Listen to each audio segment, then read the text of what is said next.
Hey everybody, today I'm going to be showing you how to make these really cute owl slippers that you can make for your kids, or you can use them as photo props. Today is the 9th day of Christmas, everyone. DIY very merry Christmas owl slippers coming your way. So we'll jump right into it. You can get this pattern that I'm using from my website, and the link will be down below. And it's fairly straightforward when you are cutting, so we are going to skip through that really quickly. For the larger sizes, some of the pattern is in 2 pieces, so you will have to glue them together or tape.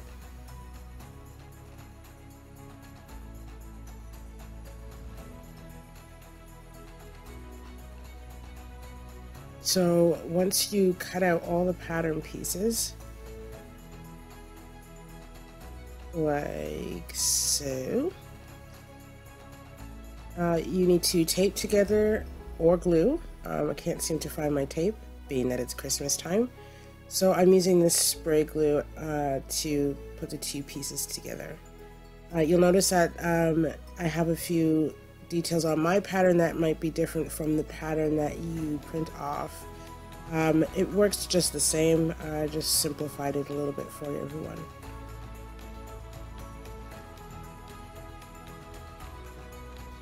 I'm going to trace out the pattern starting with the sole with my Pilot fine liner.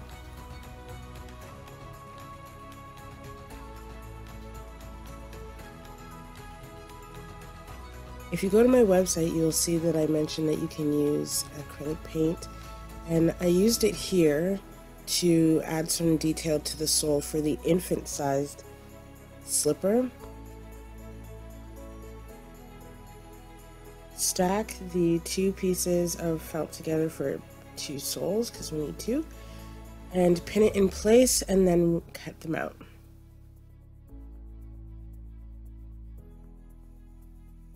We'll set those aside, and then we will move on to the fringe detail that goes around the ankle. So again, we'll trace that out with the Pilot fine liner.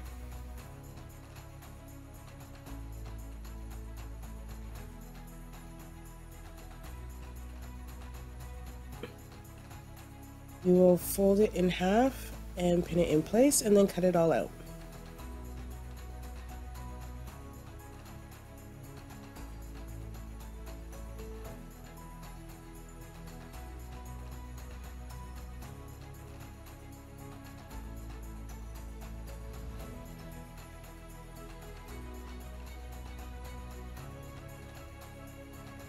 Next, we are going to cut out the main part of the slipper.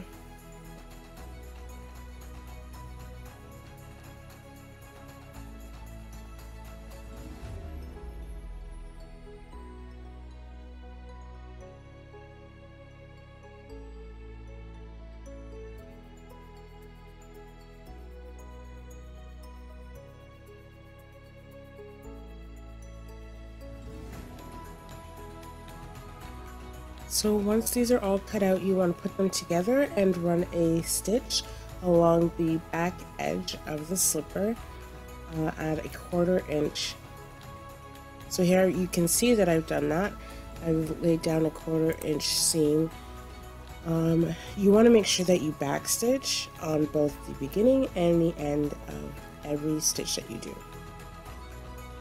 So next we are going to attach the fringe decoration that we have cut out earlier, and as you can see, I've sewn it on, and I sewed it on the wrong side, so you want to flip it over and sew it on the inside first.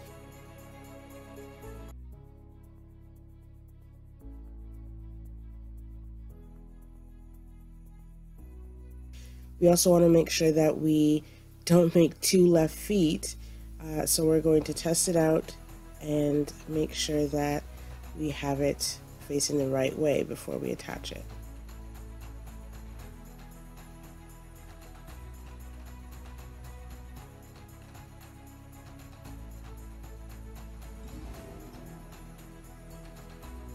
And I don't, so we are going to flip it around.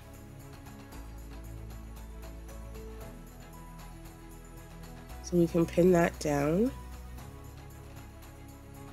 We also want to lay the seam flat before we sew.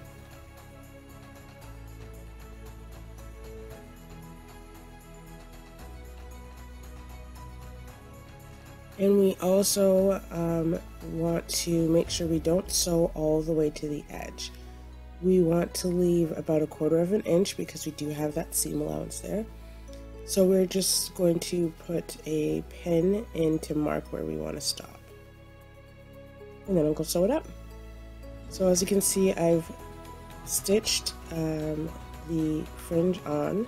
So I'm going to pull out the pins, and then we are going to flip it over, pinch it, and as you can see, it makes a really nice clean edge around the top. So then we'll just pin that in place.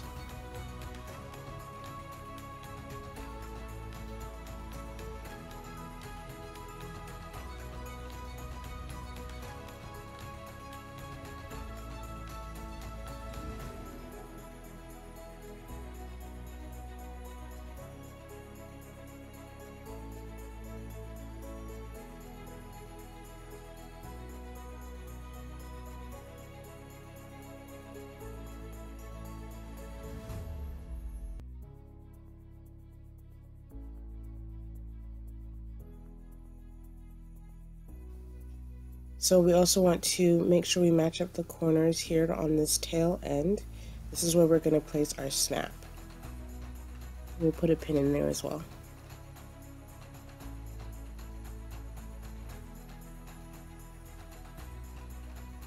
And then we're going to take it to the sewing machine and run a 1/4 inch seam along that as well. Then we want to attach the sole.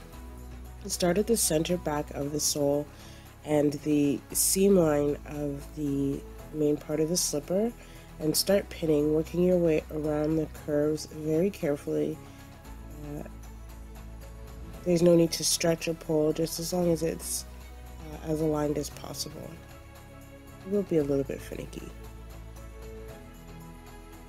I suggest more pins around the tighter curves, and that way it'll keep it from slipping when you're sewing.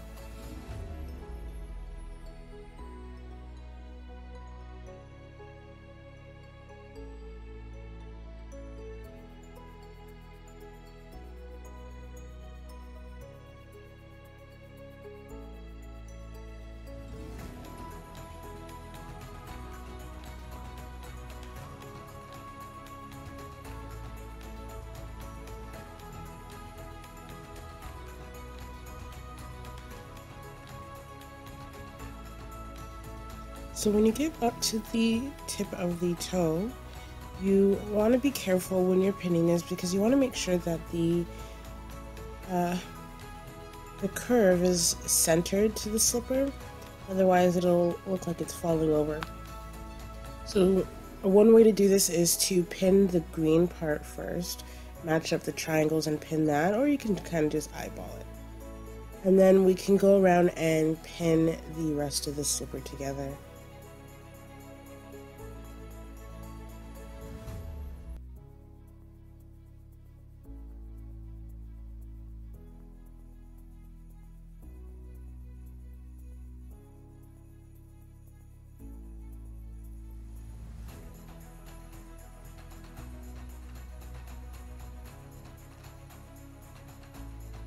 So I've pinned it all together, and I made a mark where I would start and stop just to leave an opening for the foot to get in.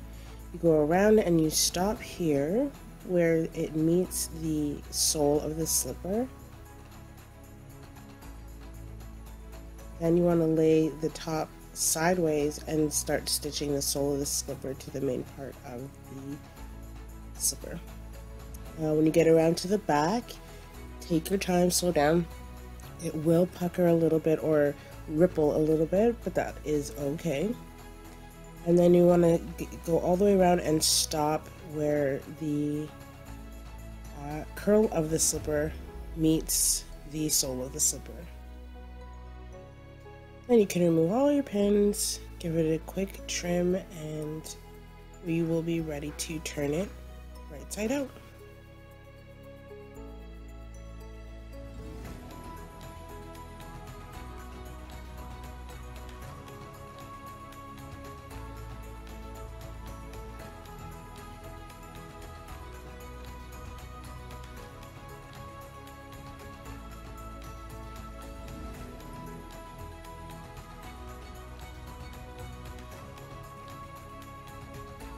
So now we've got it all trimmed down and everything looks good. All the threads have been clipped. It's time to turn it. You want to start with the tip of the slipper, the curl I call it, and I'm going to use my fine liner to push the tip through. Just keep working it until you've got it worked all the way through. And there you go. You want to just keep working out the seams. And next we are going to add our snaps. So this is a cam snap pliers and I'm using plastic snaps. If you don't have plastic snaps, you can always add a piece of Velcro. Really simple to do that with hot glue, or you can sew it on if you know how. So we're going to attach the cap and the male part of the snap onto the slipper, on the slipper tab first.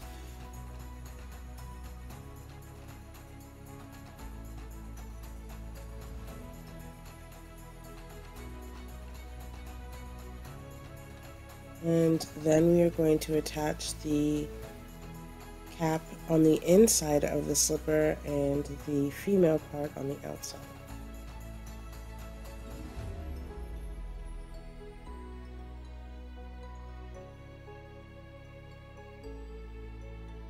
I will leave a link in the description box to where you can get the cam snap pliers and snaps if you are interested. We also need to add some silicone. So if you want to give these slippers for a longer term use other than a photo prop, you can add some silicone or hot glue to the bottom of the slipper to act as a no slip grip. So you can do any kind of pattern that you want, if you want to do any pattern at all. So I'm going to be doing just some diagonal stripes across the bottom, and maybe a few dots on the top.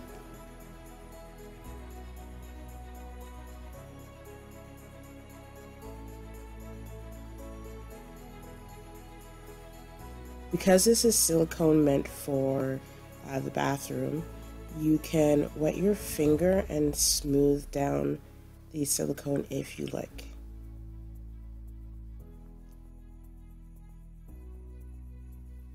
So now for the bells, I think I'm going to use 4 instead of 3, and I'm just going to hot glue them together. It seemed to work really well for the Elf snowman that I made for his hat, so I'm going to do that for the slippers now. And I just have to attach the cluster to the tip of this slipper. That's it, it's done. Make 2 and you've got yourself a pair of very merry DIY elf slippers. Now it's your turn to get crafty. Don't forget to like, share, and subscribe to Evolution of a Mom. The link is in the description box. Thanks for watching, everyone.